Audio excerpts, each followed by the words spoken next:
Hello, everyone, and welcome to Connection Inside Access Shifting Gears. This Retail to E-Tail webinar is brought to you by Apple. We appreciate their support.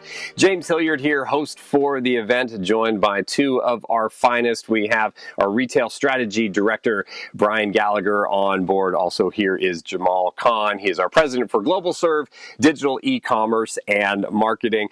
Today, as I mentioned, our focus is Retail to E-Tail, really the transformational journey that retailers are on. We'll look at some retail, we'll look at some tech, really kind of a free-flowing conversation here today. And that does include you as part of the conversation. So if you have questions for us, you can use the little widget at the bottom of your webcast player. Type in your questions, comments, assertions, anything you got. That'll come directly to me. We'll be mixing those in as we go out through our event. If you want to share with other folks that are on this presentation, there is a group chat. It is public to everybody, but you can talk to each other as you have joined this event using the group chat there. Brian, with that, I want to dive in with you and really just a little preamble, maybe, if you will, here, 2 minutes or so, a little state of the union of retail from your perspective, from the conversations you have with your partners and customers out there. Where do we stand these days, especially given what we've been dealing with since March with COVID-19? Yeah, thanks, James. As the Retail Strategy Director here at Connection, I've had the unique opportunity over the last 3+ years to look at retail from the technology standpoint. But prior to joining Connection, I spent over 20 years in the retail trenches, driving store engagement and sales leadership for a number of companies. So for those of you who do know me, you will know that I am a true retail geek. Loud and proud, I love all things retail, and excited to be with you here today. James, you mentioned COVID-19. I think the true impacts on our business are pretty evident to everybody, both in the industry and to consumers, even in the grocery store space. In 2019, 95% of consumers would only buy their groceries in the physical store. This year, coming out of COVID-19, 78% will still expect to go back to that physical store as their primary grocery point of contact.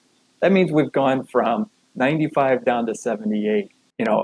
How we discuss channels, probably less important today than how we discuss the entire digital experience and the connectivity, regardless of how the consumer wants to engage with us. All right, appreciate that, Brian. I want to come back, Jamal, really briefly to you. Are there any other kind of core fundamentals that teams need to be thinking about as they're setting themselves out on this kind of retail, e-tail journey in this transformation? Absolutely, yes. And that's the short answer. And let me sort of give it a little bit more heft. I think as a retailer, one thing is a foregone conclusion. You're certainly not going to be a successful retailer, whether it's in the e-commerce world or in the non-e-commerce world, if you don't have products of value. So that let's take for granted that fundamentally anything that you're selling has to have some intrinsic value and some demand. So notwithstanding that, there are certain core principles in terms of some of the e-commerce companies that I've worked for and I've built in my past. There've always been sort of these 6 principles that I've asked my teams to follow. And I often call them the six legs to the e-commerce stool. That if any one of these legs is slightly wobbly, it's just not going to work. And the first one is user experience. You want to have the ability to give your consumers and customers a really frictionless way of experiencing the buying process. And that means the intuitiveness of your user designs. That's a fundamental precursor for e-commerce success. The second is competitive pricing. Consumers have become spot traders. They have choices. They can open up your tab. They can open up another 3 or 4 competitors' tab, and they will price match. So price consciousness is a key element. And that dovetails directly into the third leg to the stool is sourcing. So if your sourcing efficiency is there, you're going to find the right sourcing partners, the right products to source, and they will be aligned properly and appropriately from a pricing perspective. From the old school of business development or building companies, customer satisfaction is a foregone conclusion again. Without customer sat, and in the e-com world, it's customer support. And then, searching and catalogs, what are the products that you provide and your searchability against that catalog so that customers don't have to jump through multiple jump-off points in order to get to that end product. And last is logistics. That sort of rounds out the whole process where if you are not able to provide that instant gratification, because keep in mind, to what Brian had earlier expressed, is that there's still going to be 78% post-COVID of consumers and buyers who still want to go and have that feeling, that experience, that emotional psychology of instant gratification. So how companies like Amazon and Staples and even Connection for that matter, how we try and mitigate or reduce that gap that exists is having really strong logistics. And sort of coupling all of this, as you can imagine, comes data, whether it's user experience, whether it's your competitive price, everything is predicated on this core construct of information. And so the last thing I will express on this is that those companies that have now taken this data model to a maturity level where they've brought in automation, and automation through artificial intelligence and machine learning or statistical analysis or statistical models that are pretty sophisticated, they've reached a level of maturity in their engagement that is an ever-increasing gap. And it's almost like this flywheel effect. That gap may be narrow in the beginning because you've got the retail, the classic retail outlets that are banking on their brand equity. And they've still got, a global, sort of a national distribution capability, and they've got their stores and so on and so forth. But that gap has narrowed. To be honest with you, at the expense of sounding extreme, I think it's completely extinguished. So those are sort of the underlying mechanics that I think companies that want to make this transition need to look at those 6 principles and then sort of bring all of those together. Well, all right, good stuff there, Jamal. And it really does, I think, set up Brian, our perspective, the conversation that we'll continue on having here. Folks, just a quick reminder to all of you on the webcast, if you do have a question, a comment, if you have an experience that you want to get an idea from Jamal or Brian on, type that into the Q&A. We'll mix that into the conversation as we go through our event. I want to come back, though, Jamal, because I think I'd love to have you muse a bit more on that 4-letter word out there, data. It is something that is so valuable. It's something that some people hear data and like, cool, give us insight. Other hear data, oh, I'm swimming in it. I don't know what it means to me. So what does data mean to people right now? How are they viewing it? How important, how central do you see it? You alluded to it a moment ago, but how important is it to this transformation that retail is going through?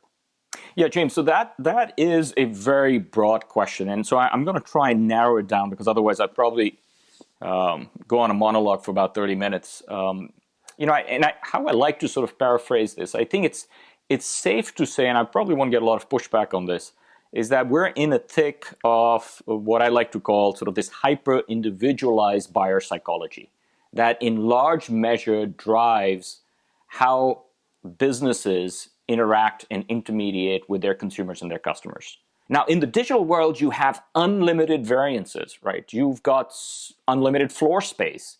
You have the ability, or what I would call sort of end conditions or end rabbit holes that you can take a customer or a consumer down around product choices. Now, the smart ones don't give you those end choices. They're very prescriptive, and they've built those analytics into those systems. So though they may have a catalog of 10,000 or 20,000 products, they will define the pathway you take and prod you down a pathway so they can get high conversions. But at the point of that financial transactions, you're also extricating a lot of information.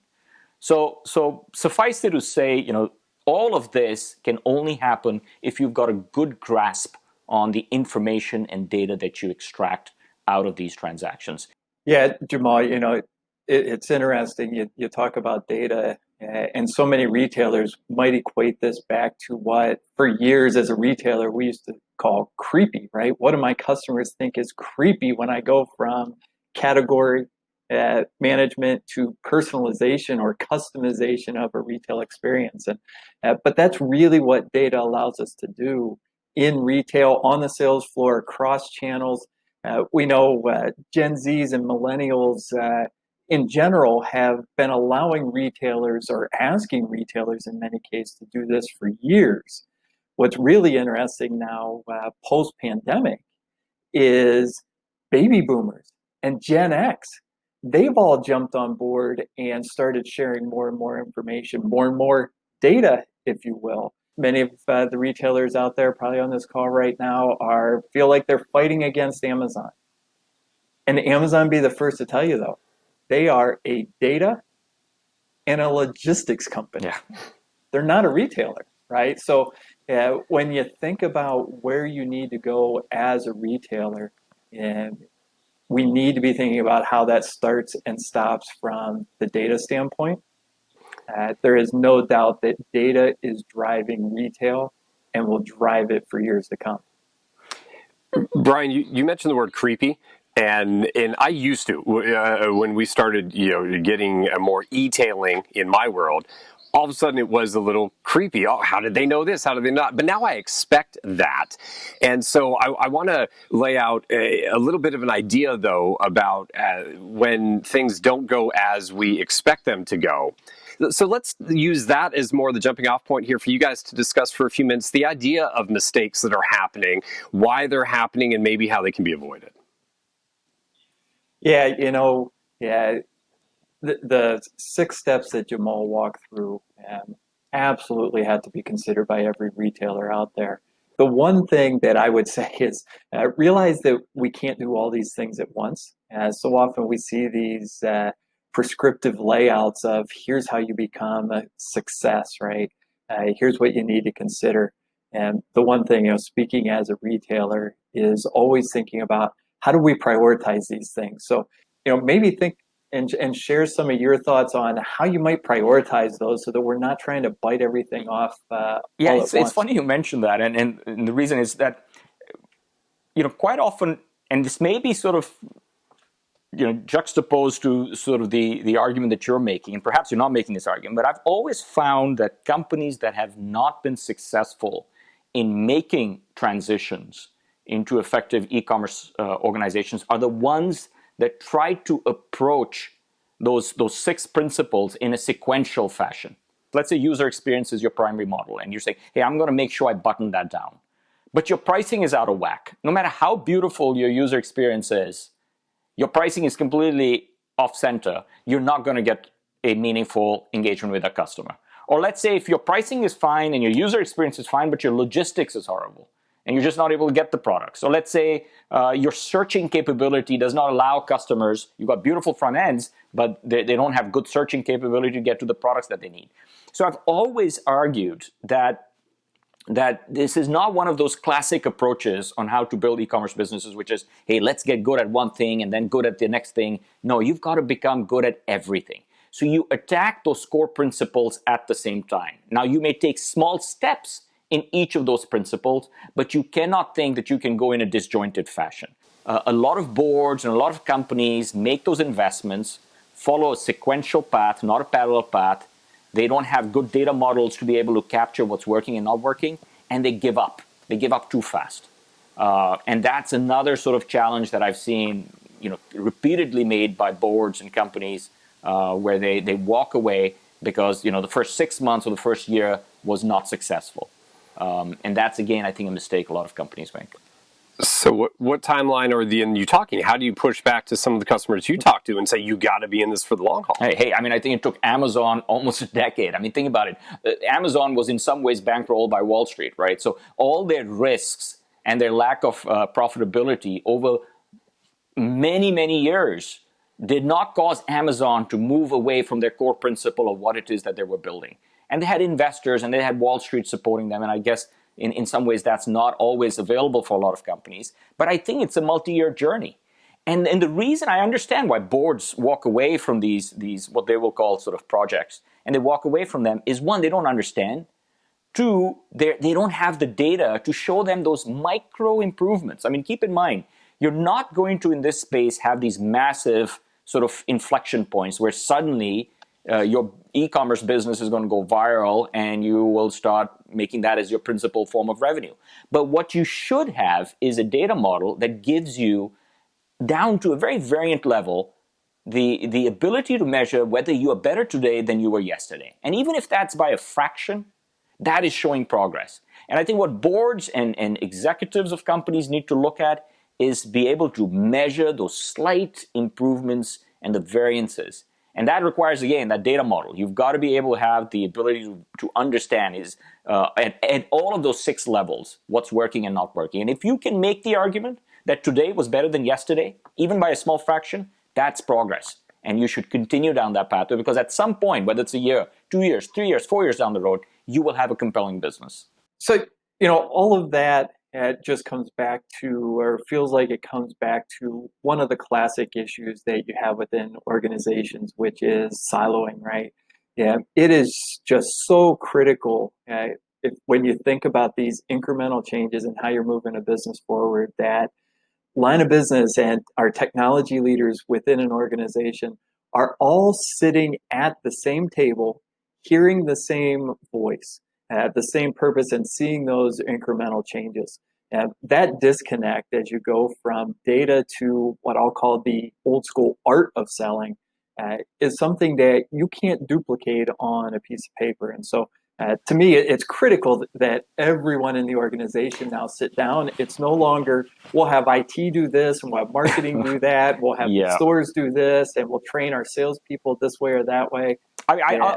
Everyone has to sit at the same I'll give you a more radical thought around that. I've often made the arguments with companies that are looking at making this transition that you're sometimes better off doing this in a bubble or doing this in a separate company. Because the cultural difference that exists in the classic corporate environment and the culture that is required to make you a successful, sort of born in the cloud, digital business are so distinct that sometimes sort of bridging that gap, given the inertia that exists, is insurmountable. And then you bring in sort of, if it's a public company, you bring in that quarterly sort of cycle where, it's all about, profits and earnings per share and shareholder value. Do you have the longevity to think through some of these hard times in order to get to that end goal? And I think a lot of companies don't have that culture.